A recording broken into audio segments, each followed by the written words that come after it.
Los Angeles, 1992. Les ghettos noirs s'embrassent pendant plusieurs jours. Par leur ampleur exceptionnelle, ces événements vont longtemps rester la référence en matière de violences urbaines. Utilisée par la police, cette expression s'est installée dans l'imagerie populaire, mais aussi politique et médiatique. Elle est synonyme de délinquance, d'affrontements dans les cités et de guerre des gangs. Cette définition fait l'impasse sur les réalités politiques et sociales à l'origine de ces explosions de colère. Les chercheurs lui préfèrent le terme plus général d'émeute. Les États-Unis n'ont pas le monopole de cette violence. Pour la seule année 2009, plus de 540 émeutes ont été répertoriées dans le monde, dont près d'un tiers pour la seule Europe. Depuis 2005, ce sont désormais les images menaçantes de la banlieue française et non plus des ghettos noirs qui hantent les gouvernements de la planète. Allez, rentrez chez vous. Flash côté gauche. Flash côté gauche. Voilà, toujours. Vous tirez sur les têtes. Vous tirez, c'est tir. On avance.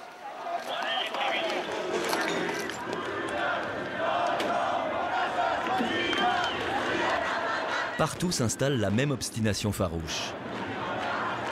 La dernière décennie a connu plus de désordres civils que les années 60. Un vent de révolte inégalé souffle aujourd'hui sur le monde.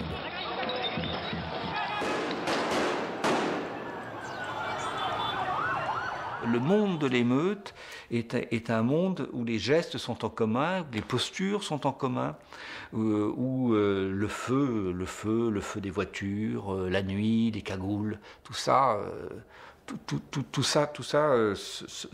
se répond, se résonne d'un bout à l'autre de la planète. Donc il y a peut-être un fil rouge, il y a peut-être un propos commun par-delà la diversité des situations nationales.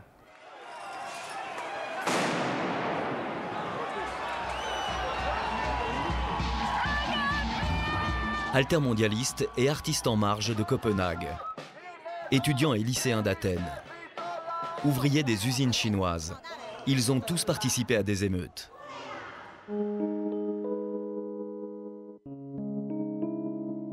Nous sommes allés à leur rencontre pour tenter de comprendre ce qu'ils cherchent à nous dire.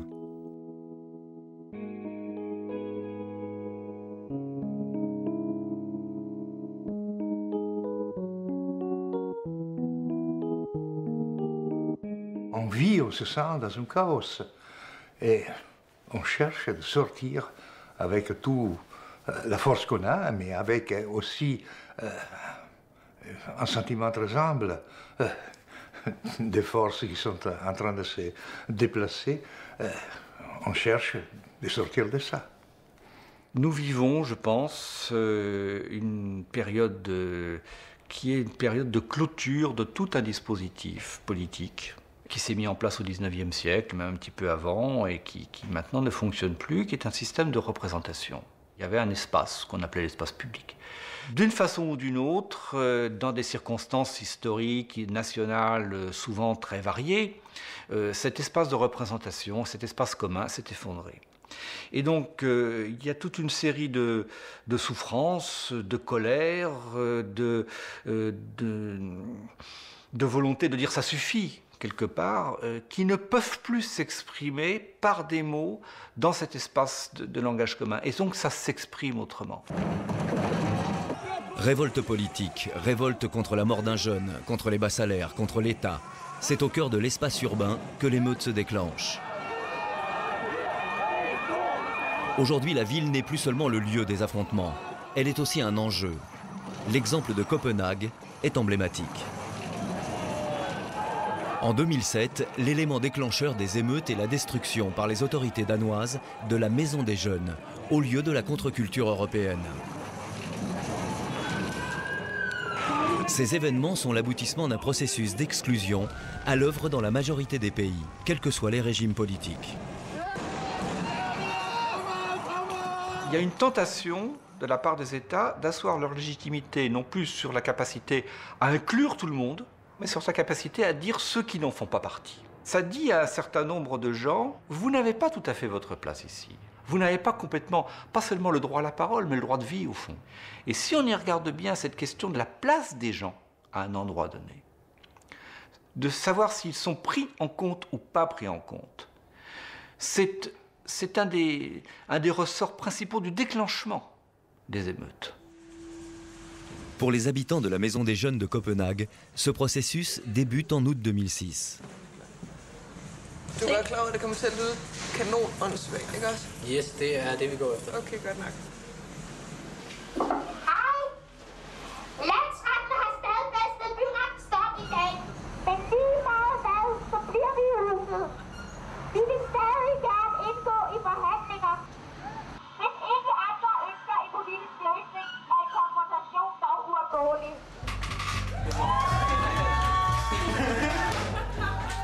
De unge skal ud af ungdomshuset på Jagtvejen i København. Det blev i dag afgjort i landsretten. Dermed har ejerne af ungdomshuset, frimenigheden Faderhuset, vundet en utrættet. Après 5 années de procédure, le sort de la Maison des Jeunes semble scellé. La justice a tranché. Sa fermeture est confirmée. Créée en 1982 avec l'accord de la ville, elle offrait un lieu de vie aux jeunes artistes de la scène underground. Mais l'accord a été remis en cause en juin 2000. La nouvelle équipe municipale a décidé de vendre le bâtiment à un groupe religieux fondamentaliste, la Maison de Dieu. Aujourd'hui, la bataille judiciaire est perdue. Il s'agit maintenant de porter le combat sur le terrain de l'opinion publique.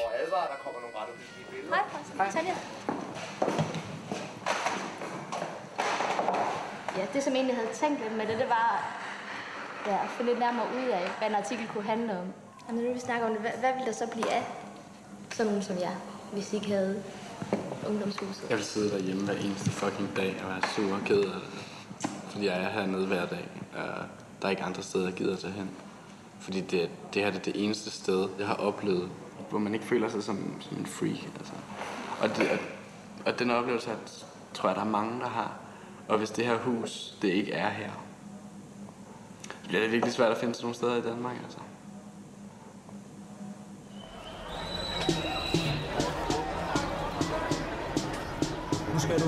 La manifestation pourrait faire illusion. Son succès reste pourtant incertain. Les artistes de la Maison des Jeunes ne dérangeaient personne jusqu'ici. C'était sans compter les ambitions immobilières des promoteurs qui ont décidé d'investir le quartier. Le vieil immeuble et ses habitants sont devenus gênants.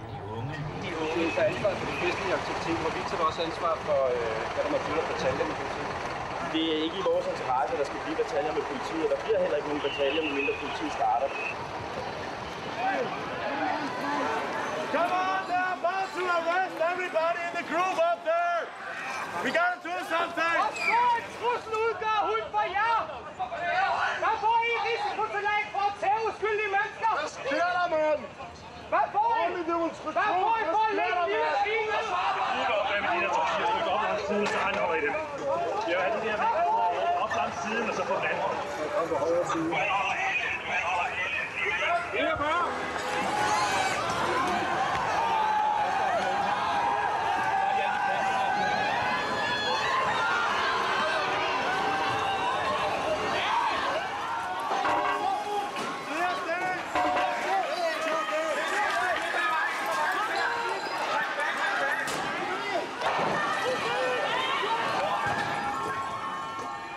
On peut vraiment ne pas reconnaître dans les émeutes des tensions directes vers des objectifs politiques précis, mais presque toujours il y a cet essai, cette force spontanée dans l'émeute qui n'est pas seulement négative, c'est-à-dire contre une offense, en danger, en deuil. Non, c'est aussi pour. Il y a cette dynamique assez vitale, complètement vitale dans l'émeute. Hele sådan den der riot, og hele den der revolutionsromantik, den er, altså, den tid er slut. Altså, det eneste, der fungerer med den, det eneste formål, den har nu, det er, at den er sådan en ventil, der lukker op for folks vrede og frustrationer, og så kan man slås med politiet og så videre. Men i virkeligheden så kommer det tit til at fungere kontrarevolutionært, fordi at al den vrede, man har mod en hel masse ting, den lukker man ud mod politiet. som slet ikke er dem, man egentlig er vred på. Ja. Jamen, jeg synes bare ikke, det er helt rigtigt, fordi vi kan ikke løbe fra vores historie. Altså, da bevægelsen opstod, og vi lavede et ungdomshus, og ansøgte om det på fuldstændig normal vis, så blev de jo bare ignoreret. De fik jo ikke noget før, de sagde, prøv lige her, vi mener faktisk noget med det her krav. Nu tager vi bare et tomt hus i brug. Så begyndte de at få tæsk af panserne, så fik de tåregas. Og så på den tidspunkt begyndte de at forsvare sig. Og det var derfor, man fik huset. Og så kan det godt være, at vi alle sammen i virkeligheden helst ikke vil have, at den der konfrontation kommer. Men vi er nødt til at forholde os til, at det her hus var bare aldrig nogensinde blevet til noget, hvis det ikke havde været for den kamp. La jeunesse, elle incarne physiquement, biologiquement, biographiquement, elle incarne le besoin qui est un avenir. Ils sont insupportables. Ils sont insupportables, tous ces jeunes, qui pensent que le monde ici, il n'est pas si bien que ça, et qu'on pourrait vivre autrement, qu'on peut imaginer de nouvelles formes de vie dans sa vie personnelle, dans sa façon dans son rapport au travail, dans son rapport aux autres. Tout ça, ils sont insupportables.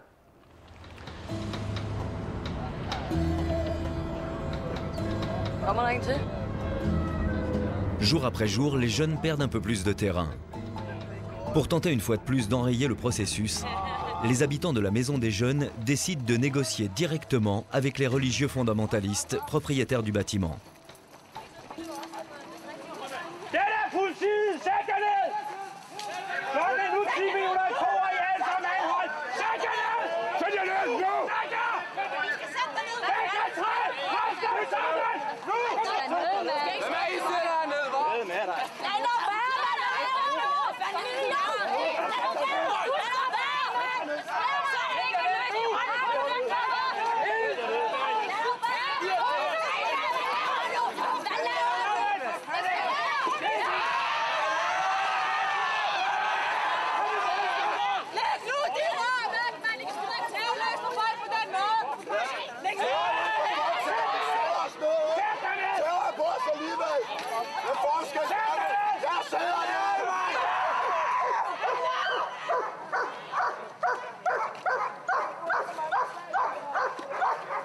Det er normal politik, at man ikke forhandler med terrorister, da det kun opmuntrer til mere terrorisme.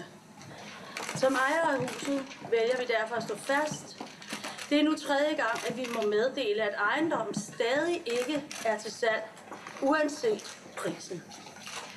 Som vi her hørte, baner Faderhusets nej til at sælge ungdomshuset vejen for gadekampe på Nørrebro. Volden er rykket nærmere, og bydelens borgere frygter det værste. Det er sådan en kollektiv forståelse, der begynder at dukke op i vores miljø. At vi kan ikke snakke os fra det her, fordi dem, vi prøver at snakke med, de gider ikke at snakke med os. Altså. Og der begynder, altså, man kan lide det eller ej, så begynder der en eller anden oprustning.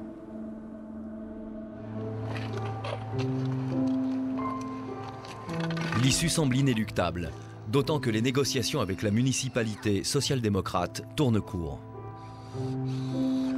Og vil kommunen gå ind og finde sådan et sted? Det er kommunen, der skal finde det, fordi vi har ikke nogen forpligtelse over for de her unge i forhold til andre unge. Men der er jo altså noget, der tyder på nu, at de ikke har tænkt sig at fraflytte nogen på noget som helst tidspunkt. Hvad vil du gøre ved det? Jamen altså, jeg kan jo ikke gøre noget ved det, når det er sådan, at det er helt klart, at det ikke er deres hus. Ce qui détermine la municipalité de Copenhague à être aussi froidement administrative dans cette affaire. Cet élu de Copenhague qui dit ils sont hors de la loi. La question des droits, la question de la liberté, la question de la diversité, la question de tout ça ne vaut rien à ses yeux face simplement à une seule question, ils ne sont pas dans la loi. Donc on a cette détermination, mais ce qui explique cette détermination, c'est qu'il y a une opération financière. Voilà. Ce bâtiment est en centre-ville, enfin il est dans un quartier pas complètement périphérique, et il y a la possibilité de faire une opération financière dessus. C'est ça, la logique.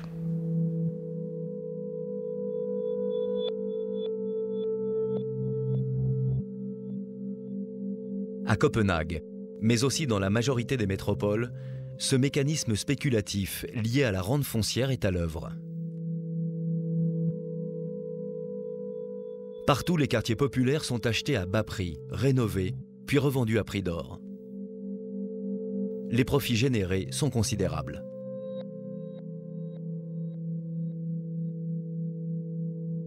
Kigger jeg mod kameraet? Ja. Jeg skal lige sådan vide, hvor. I ungdomshuset er årsskiftet mere end nogensinde et skæringspunkt. Vi går ind i det nye år med en trussel hængende over hovedet. Flere personer i den offentlige debat, herunder overborgmester Rik Bjerregaard, har været i den opfattelse, at der er 2 forskellige grupper af unge her i ungdomshuset. En gruppe, der arrangerer koncerterne. En anden gruppe sidder sig nede i kælderen med sort tøj og styrthjelm på og venter på enhver anledning til at gå ud og slås for politiet.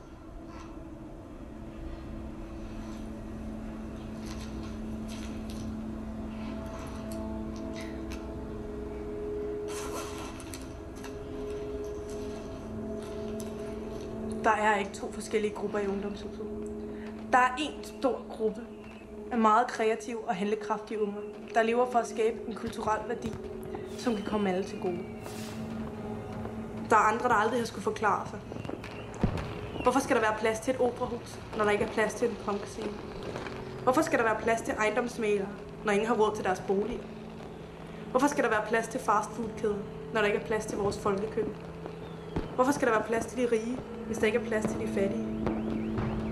Når vi forlader dette år og går ind i et nyt, så lad os bruge lidt tid på at reflektere over, hvad det er for en København, vi vil have. Godt nytår. Jeg har ikke lyst til at gå ud på gaden med en hjelm på mit hoved og et jernrør i hånden. Og vide, at nu går jeg ud, og så bliver jeg måske skudt. Altså. Eller måske bliver nogle af mine venner skudt, og måske så invaliderer jeg en betjent, eller hvad fanden, altså. Det har jeg ikke lyst til, altså. Men på den anden side, ikke, så har jeg virkelig bare heller ikke lyst til at lade det her ske, uden at gøre modstand. Uden at vise, at det er fucking ikke i orden, altså. Og på lang sigt, så er det bare sådan, måske har vi ikke noget hus om et halvt år. Hvad fanden skal jeg så lave? Altså, hvor skal jeg gå hen? Så bliver mit liv væsentligt mindre værd.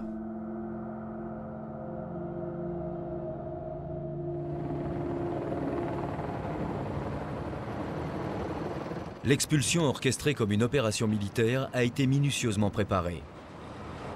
Ce sont les membres d'élite de la brigade antiterroriste qui donnent l'assaut. Des centaines de policiers sont mobilisés.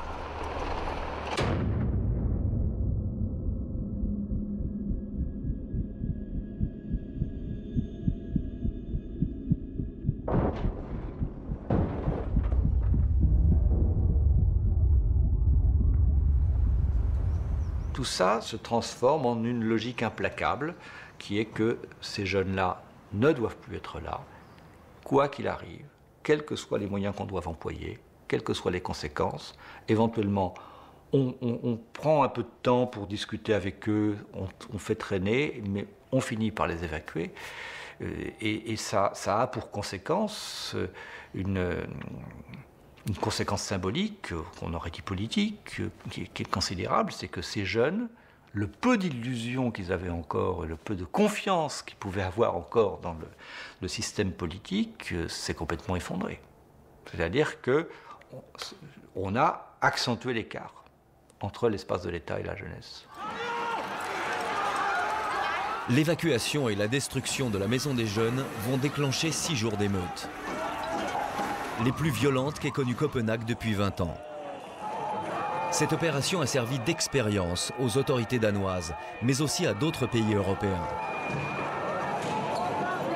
Des experts en sécurité français, anglais, allemands et suédois sont venus spécialement en suivre le déroulement.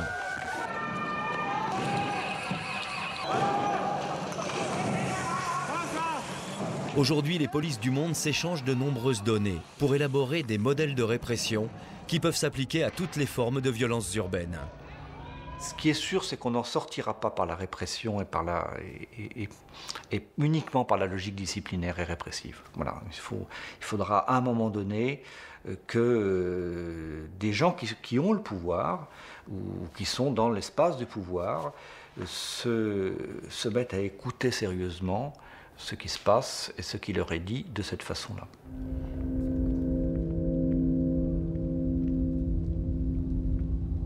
Man får altid at vide af sine skolelærer og sine forældre, at man skal gøre det på den rigtige måde, og man skal tale pænt, og man skal være diplomatisk og demokratisk, og man finder jo en løsning på konflikten. Og det tror jeg fandme, der er mange af os, der har lært og godt kan se, at det er fornuftigt, for det er det jo. Men når dem, der så sidder på magten, ikke spiller spillet, som de burde, hvad skal vi så gøre, altså? Så er der heller ikke nogen mulighed for, at vi spiller det spil. Og der, hvor jeg står i dag, så har jeg da også sådan, jeg skal ikke spille noget spil med dem. Jeg skal bare ødelægge dem. Jeg skal ødelægge deres system og deres spil.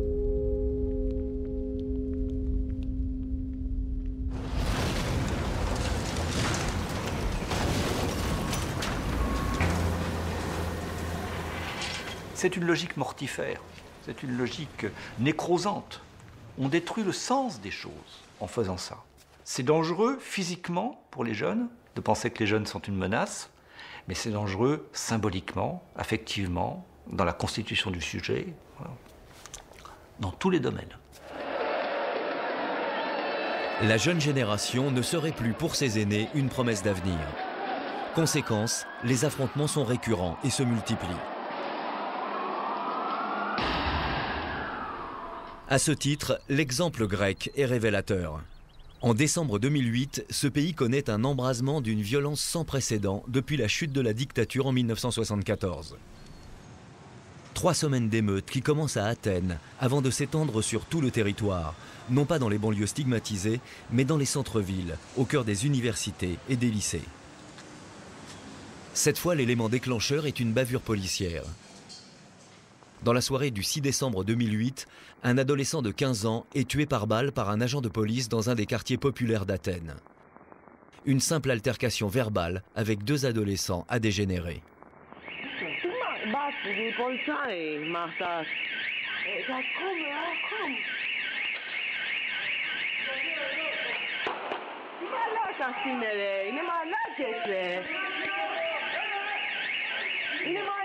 Filmé par des témoins, la scène est mise en ligne le soir même.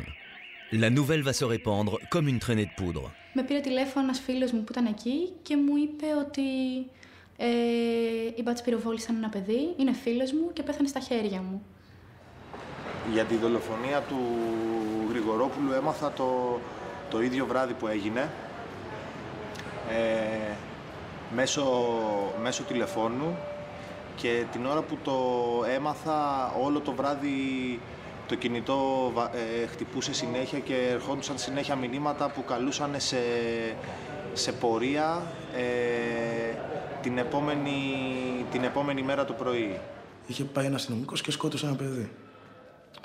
Η πρώτη αντίδρασή μας φυσικά ήταν να βάλουμε κουκούλες και να πάμε κάτω στην πλατεία. Όπως και πολλοί κόσμος. Δηλαδή ήταν κάτι το οποίο απλά έγινε. Δηλαδή νομίζω ότι ο κόσμος ανέχθηκε τόσα πολλά που αυτό ήταν το ποτήρι που το ξεχύλισε. Και όπως ήταν φυσικό, μαζεύτηκε και η αστυνομία και ο στόχος μας ήταν η αστυνομία και μόνο η αστυνομία.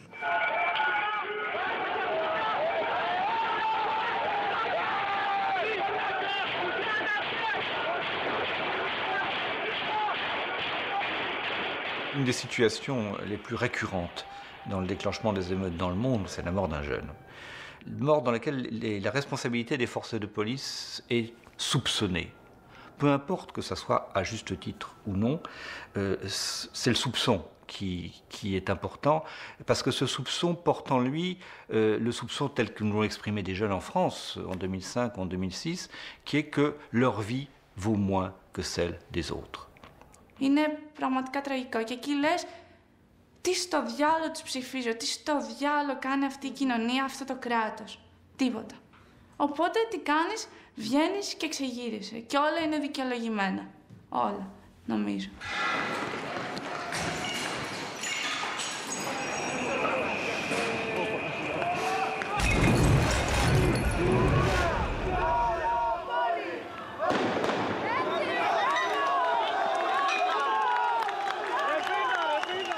Είναι ο μόνος τρόπος για να εκφράσω το θυμό μου, θα έλεγα. Γιατί νομίζω ότι δεν ήταν μια κατάσταση η οποία θα μπορούσε να πεις ότι είσαι ειρηνιστής. Υπάρχει νεκρός. Δεν είναι πολύ κάτι απλό αυτό το πράγμα. Ο άλλος βγαίνει από το αμάξι του, σκοτώνει ένα παιδί, είναι αστυνομικός και σηκώνεται και φεύγει. Εκεί πέρα δεν υπάρχει ειρήνη, εκεί πέρα υπάρχει βία. Μόνο βία.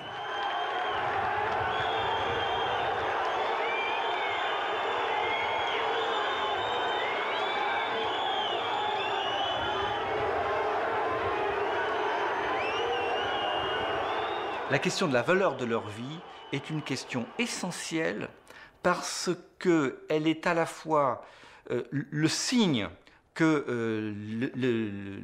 les États, les pouvoirs, les gens qui organisent la société sont incapables de les prendre en compte, sont incapables de prendre en compte tout le potentiel qu'il y a dans cette vie.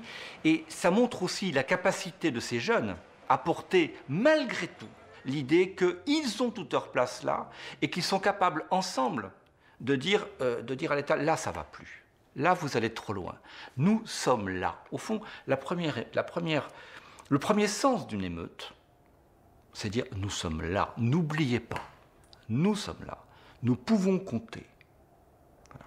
Nous vivons, nous sommes vivants.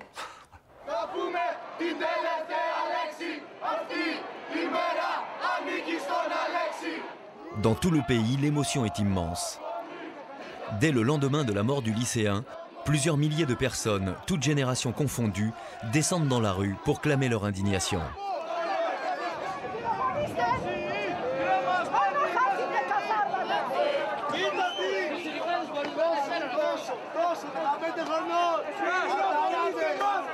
Η πορεία είχε πρωτοφανή δυναμικότητα. Εγώ δεν το έχω ξαναζήσει αυτό το πράγμα. Δεν είχα ξαναδεί μέχρι εκείνη τη στιγμή μια τόσο δυναμική κινητοποίηση. Και αυτό που έβλεπα παντού και το βλέπα και σε μένα τον ίδιο ήταν ότι κανένας δεν μάσαγε. Δεν φοβότανε κανένας. La mort par balle de l'adolescent a lieu alors que la société grecque fait face à de nombreuses difficultés. La jeunesse est particulièrement touchée, avec une paupérisation croissante et un taux de chômage élevé. 23% des 18-25 ans sont sans emploi. La génération 600 € a de nombreux motifs de mécontentement. Dans ce contexte tendu, les autorités vont pourtant faire le choix de la répression. Μας είχαν μπλοκάρει το δρόμο, δεν βλέπαμε γύρω μας από τους καπνούς, δεν μπορούσαμε να ανασάνουμε, κλαίγαμε, ήτανε πραγματικά ένιωσα εκεί την απελπισία, αναμεμειγμένη με την οργή μου και εκεί είπα δεν σταματάω και αυτό που είδα ήταν ότι δεν ήμουν τρελή, ούτε εγώ ούτε οι άλλοι γύρω μου και συνεχίσαμε. Αυτή ήταν η πρώτη μέρα.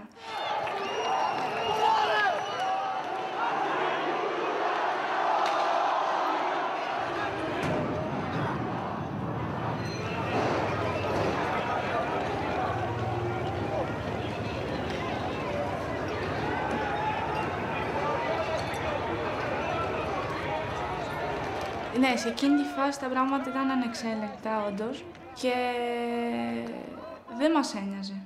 Δεν μας ένοιαζε και μάλιστα όντως σώμα με σώμα υπήρχαν φορές που σπροχνόμασταν, τρώγαμε γκλόπ στην πλάτη, μαλλιά φεύγανε από αστυνομικούς, κλωτσιές, κάτω γυναίκες, παιδιά, ό,τι να είναι, ό,τι ηλικίες, δημοσιογράφοι ξυλοκοπούνταν από αστυνομικούς, κάτι που απαγορεύεται νομίζω. Αφήστε του! Αφήστε του! Τη γιαγιά! Τη γιαγιά ρε παιδιά!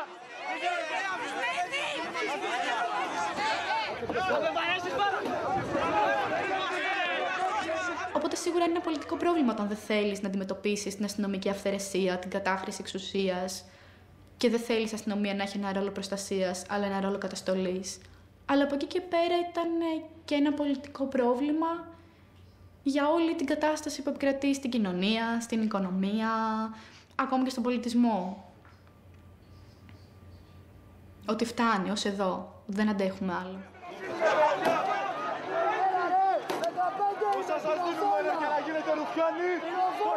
Και ξαφνικά ήταν σαν να έφυγε μια κουρτίνα και να είδαμε όλα μας τα προβλήματα. να είδαμε ότι το σχολείο δεν μας αρέσει, ότι δεν θα βρούμε δουλειά, ότι και η δουλειά που θα έχουμε δεν θα πληρώνεται καλά, ότι και αυτή δεν θα μας αρέσει, ότι θα βγούμε σε μια κοινωνία και σε έναν κόσμο που είναι πάρα πολύ αντιφατική με τα πράγματα που ισχυριζόμαστε ότι θέλουμε να κάνουμε, ότι οι αξίες που υπάρχουν εκεί εν τέλει για να μπορέσεις να επιβιώσεις δεν είναι αυτές που θέλουμε και ότι είναι για να επιβιώσεις και όχι για να ζήσεις. Chaque fois qu'on se rebelle, non, qu'on se révolte, il y a toujours l'idéal de mieux. On ne pourrait pas se révolter si on était seulement dans le deuil, si on était seulement dans l'affliction, dans la douleur. On a besoin, même dans la douleur, de reconquérir une joie. Et la joie, c'est jamais seulement une passion.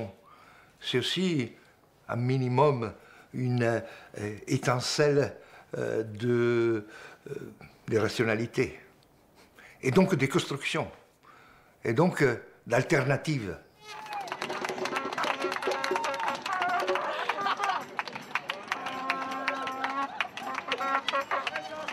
Η Βουλή μου είναι ό,τι θέλω κάνω. Εγώ ψηφίζω αυτούς που σε πληρώνουν. Μη σου πω ότι σε πληρώνω κι εγώ. Ποιος σε πληρώνει? Εδώ είναι για τους... Νίκος Κούκος. Εδώ είναι για τους δεύτερους συνταγματάρχες. Λοιπόν, παιδιά, συντασσόμαστε. Πάμε. Πάμε όλοι. Είχε έναν αέρα επανάστασης, η χώρα ολόκληρη. Και όταν αρχίσαμε να βλέπουμε ότι σε άλλες χώρες της Ευρώπης ή του κόσμου έχουν συγκεντρώσει συμπαράσταση και διαμαρτυρία για την Ελλάδα, λέγαμε, λες να αρχίσουμε από εδώ την επανάσταση. D'autres revendications peuvent alors s'exprimer au grand jour. Il ne s'agit plus seulement de la mort d'un jeune, mais du refus d'une certaine forme de gouvernance, perçue comme foncièrement éloignée des attentes de la population. Un sentiment qui dépasse le seul cas grec. La légitimité de l'État, elle était basée sur sa capacité à prouver ou à dire qu'il était en mesure de prendre en charge les intérêts de la nation et de les défendre. À l'évidence, aujourd'hui, les États sont plus en mesure de faire ça. Prenez l'État grec aujourd'hui, à qui rend-il des comptes? Principalement au marché financier, à ses collègues européens et secondairement au peuple grec. Donc sa légitimité comme pouvoir, un pouvoir ne peut pas être uniquement basé sur la force. Il y a besoin d'une symbolique, il y a besoin d'une légitimité. Il faut qu'il la trouve ailleurs. Et d'une façon ou d'une autre, les États dans la mondialisation sont en difficulté à prendre en charge réellement les intérêts de leur peuple et à dire on est un État national et on représente les intérêts de la nation. The governments nowadays are trapped by the agenda of the banks. Right now they have to make sure that they reproduce the basic functions of the system. And the system, as it is in crisis now, requires the measures that they take. It's not a question of this government or that government being socially insensitive. Most of the governments in Europe are committing political suicide. They don't care. Les émeutes grecques ont pointé du doigt les insuffisances de l'État-nation. Mais d'autres aspects de la mondialisation mènent à l'affrontement. Ce qui me semble aussi caractéristique de l'époque, c'est que des situations de conflit traditionnelles, on va dire, des situations qu'on connaissait déjà, dans lesquelles on n'est pas dépaysé, comme par exemple les situations de conflits salariaux, les grèves ouvrières, etc., prennent de plus en plus le répertoire de l'émeute. En 2009, des émeutes ouvrières ont éclaté dans une quinzaine de pays. Un an plus tard, elles touchent tous les continents. Les usines métallurgiques d'Espagne, les mines de Bolivie, les villes ateliers du Bangladesh, les ports d'Afrique ou de Corée du Sud. Là encore, le phénomène est global. Il touche aussi bien les vieilles démocraties qui n'honorent plus leurs promesses d'égalité que les États autoritaires. L'effondrement de ce qu'on a appelé la conscience de classe, d'un sentiment d'appartenance très fort et d'un sentiment de pouvoir faire jouer cette appartenance au positif, travailler, de se confronter avec l'État, de passer avec lui des compromis, voire de prendre le pouvoir et de faire la révolution, ça a marqué le XXe siècle. C'est terminé. C'est terminé. Quelque part, ce qu'on a appelé la classe ouvrière, c'est-à-dire les ouvriers, qui sont encore des millions et des millions, ils n'ont pas disparu objectivement, sont maintenant logés à la même enseigne que les autres. Et donc ils se retrouvent au fond face à l'État, face au pouvoir, face aux logiques financières, politiquement à peu près aussi démunis que leurs enfants, et à utiliser les mêmes armes, les mêmes gestes, le même langage que leurs enfants. Le capitalisme avait dans son histoire quand même une rationalité progressive de quelque part. Et aujourd'hui, dans la mondialisation, tout ça, on l'a complètement perdu, ce sens. Et donc, je pense que l'élément économique reste fondamental, mais cet élément économique, ce n'est plus simplement le salaire, c'est pas simplement l'élément monétaire qui intervient dans la vie de toujours. C'est vraiment la forme de la vie. C'est la forme de la vie qui veut se libérer de tout ce qui sont les empêchements et les exploitations qui lui sont autour. Le constat est planétaire, mais plus que tout autre pays, la Chine est au cœur de ce qui se joue aujourd'hui dans la mondialisation.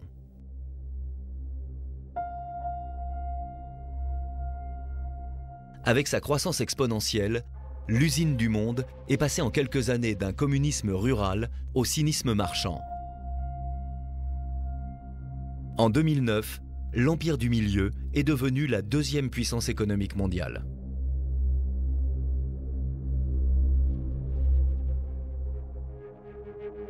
La Chine bénéficie de la globalisation, mais elle en subit aussi les effets les plus rudes. Malgré les richesses créées, les inégalités ne cessent de se creuser. Les Minggong, ces millions d'ouvriers chinois, migrants de l'intérieur, sont particulièrement exposés. Ils ont quitté les régions pauvres du centre pour venir travailler dans les zones côtières, très industrialisées.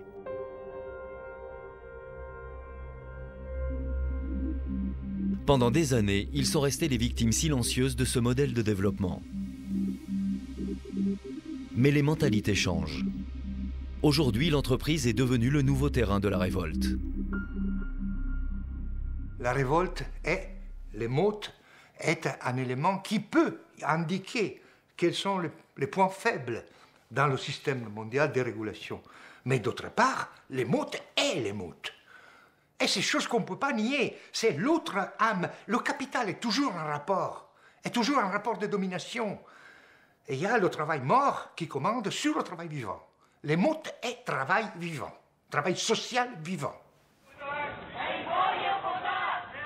En Chine, la révolte se conjugue aujourd'hui avec le monde ouvrier et la jeunesse. Les 16-25 ans représentent 70% des effectifs, soit 100 millions de personnes.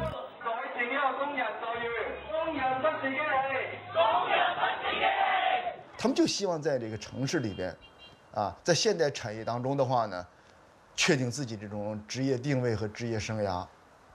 但是现实状况的话，他们也看到了，他们的信息知道的很多，他们可以上网，他了解这个情况，了解企业，了解国家这个发展的这种经济发展的状况。但是呢，他们自己又得不到，他应该得到的这种报酬，比如这个。 企业发展了，他们是不是同时也应该分享一下这个成果呢？并没有，而且社会的两极分化、分配不公正，那在他们这个身上的话呢，就体现得非常清楚。如果说以往老一代的农民工还能够就是忍辱负重，我忍耐一下，不行，我回家我种地当农民接着，但这些新工人都不可能的。 Début 2010, une vague d'émeutes va traverser le pays. Suzhou, la capitale de la province du Jiangsu près de Shanghai, a été particulièrement touchée. Tian est un Minggong. Parti de chez lui à 16 ans, il est arrivé ici en 2005. Il travaille dans une usine de fabrication de téléphones portables. 有份稳定的工作，而且一家4口吧，有老爸老妈还有5口，最少不为吃饭还有穿衣服发愁。我的理想就是这样，我就是家里面和和睦睦就行了，而且要求不是太高，就是说能吃饱肚子，能填饱肚子就行了，而且生活水平也不要。 就1个月，就想不起来。我们赚不到钱，而且也在这时间也比较长，也一天工作12个小时，钱又拿不了多少，我们觉着很不值得。 Ce sentiment d'injustice va déboucher en janvier 2010 sur une grève. Tian et les 2000 ouvriers de l'usine Vintech, sous-traitants d'Apple, cessent toute activité. C'est un défi lancé au pouvoir central, dans ce pays où le droit de grève n'est pas reconnu. 从来没有过。我们也那时候，我们当时也没有想起来会罢起来。我们那时候有好多也是围观的嘛。 都没想起来那时候能把这次罢工罢起来，而且闹得那么大。La suppression pour la deuxième année consécutive de la prime annuelle déclenche la grève. La mobilisation est massive. De leur côté, les dirigeants de l'usine refusent tout dialogue. 愤怒，非常的愤怒。为什么不给我们一个合理的道理？为什么不给我们年终奖？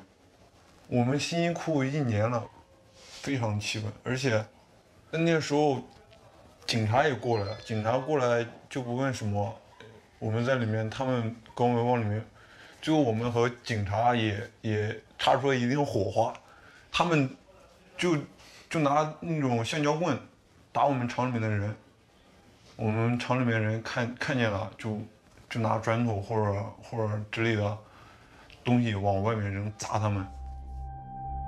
L'usine va être paralysée pendant plus d'une semaine. Malgré les débordements de violence, le pouvoir central décide de lâcher du lest. Primes et augmentations de salaire sont finalement accordées. C'est un État qui est très moderne, qui est très contemporain, qui est un État autoritaire, sécuritaire, bureaucratique, très pragmatique, et qui fait face à ce qui se passe.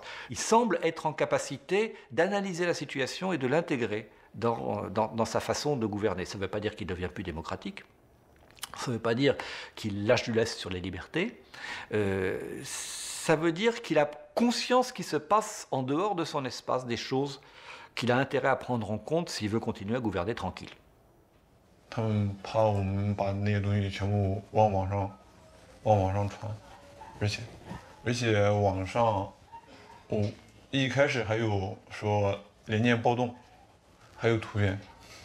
罢工过以后，他觉得如果再不跟我们找的话，还会有下次。我们罢完工以后，有好多厂都是因为对公司的福利还有什么工资不满，也纷纷罢起工。 La contestation va faire tache d'huile. Des régions riches du sud, où se concentrent les firmes étrangères, au centre et au nord, moins favorisées. Plus d'une centaine d'usines sont concernées.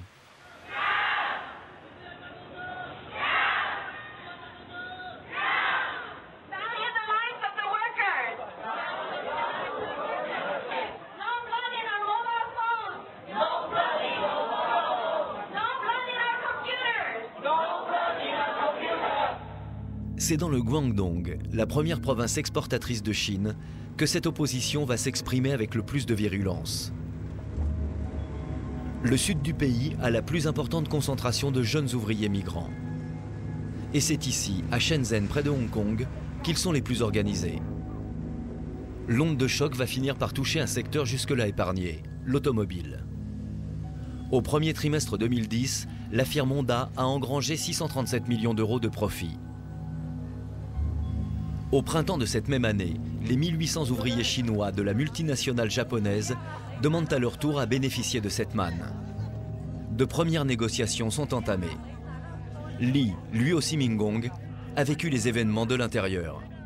就是2个礼拜之内吧，从那上次开了一个说明会，开了一个那个补班的补贴的那个说明会，后面就是又过了几天的话，那时候有几个别的部门有稍微有一点动静，已经开始个别部门的谈判，跟公司谈判加薪的问题，后面公司没有做出反应，然后又过了2天呢，就是公司的话内部保安的话打人事件，后面就引起了员工的非常的强烈的反响，然后非常激动，然后大概是罢工的保安打人事件的第2天吧，然后员工早上就开始罢工了。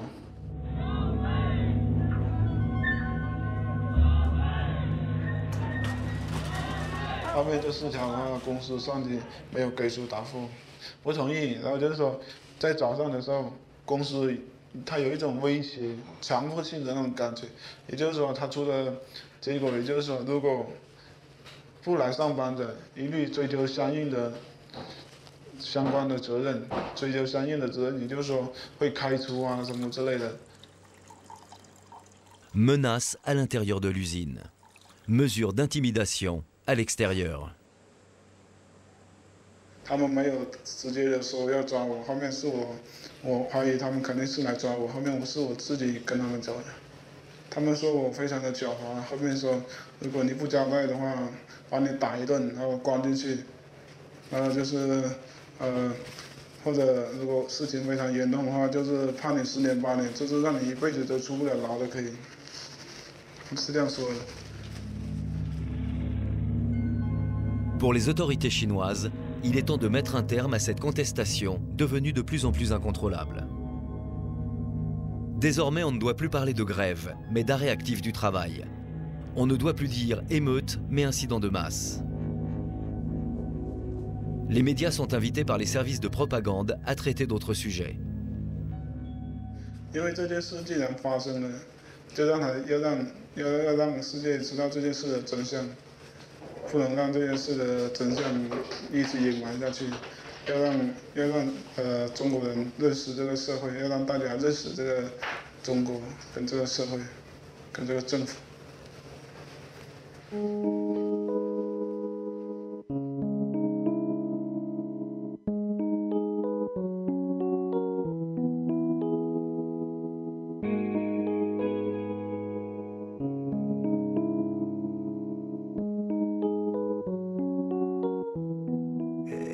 La chose nouvelle est le fait que cette mondialisation a fait réapparaître dans une manière absolument fondamentale l'action des peuples, l'action des multitudes à l'intérieur de ce tissu. Et c'est cette action qui est une action, c'est évident qu'il ne peut pas trouver aujourd'hui une raison quelconque. Il n'y a pas un savoir hégémonique qui puisse être déterminé aujourd'hui à l'intérieur de cet ensemble chaotique et à la base ou en haut dans les mouvements qui se présentent. Mais il y a ce désir de nouveauté, il y a cet exode de ce qui a été la forme du commandement et la forme d'ordre qui jusqu'à maintenant a dominé ce monde ici. L'urgence, c'est de trouver un langage, c'est de trouver des mots, c'est de trouver des espaces d'interlocution, c'est de reconstituer, au fond, ce qui a servi à ça pendant 2 siècles et qu'on appelait la politique.